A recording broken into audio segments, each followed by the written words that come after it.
When I was growing up, we spent a lot of time in nature. My dad and his family were all avid outdoorsmen and women and had been for generations. They were passionate about hunting, fishing, camping, horseback riding, hiking, and just generally being in nature. Needless to say, most of our vacation time was spent adventuring in the outdoors. And despite a healthy exposure to the outdoorsy life, I did not experience nature with movement like my dad's family did. Instead, I preferred the quiet. Sitting, listening, and observing was much more my speed. The sound of the pine and quaking aspen trees rustling in the wind, the smell of sagebrush after rain, the ice cold river flowing over the same rocks it had for maybe hundreds of years. The sound and smells of the horses in their makeshift corral and their lopsided gait as they sauntered through the meadow, or the jolting rhythms as one of them pulled its body up the mountainside with me on its back. The sounds of my family's laughter while telling stories about their daring feats and misadventures, and there were a lot of those. My mother sharing her interest in wildflowers, a hobby she'd found to help her connect with nature, and the very different life she had chosen with my dad. The majestic beauty of sitting above the clouds on this or that peak, and a myriad of other experiences heightened my awareness and love of the natural world and aesthetic beauty.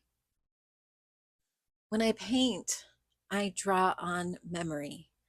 Instead of painting what I saw with my eyes, I paint what I feel while observing with my soul.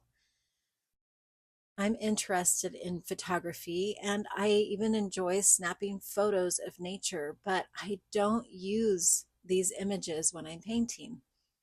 Instead, with every brushstroke on the canvas, I intuitively feel to remember, and that's what I paint. The canvas becomes an artifact of memory for me, not a way to capture a perfect landscape, but to paint observations as I remember them through all of my senses, not just the five physical senses alone, all of them. We recently visited Garden of the Gods in Colorado Springs. Observations from my time there inspired this new series of paintings. Colorado has these incredible afternoon storms in the summer. We drove into the park in the afternoon. The clouds were heavy and the smell of creosote was thick in the air. A wild and earthy treat for the senses. We pulled off the paved road to walk a beautiful meandering trail. Juniper shrubs and red, rich soil were our first encounter with this epic garden.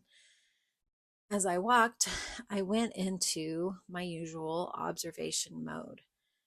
Then, suddenly, around an outcropping of sandstone, I stopped dead in my tracks, just absolutely speechless.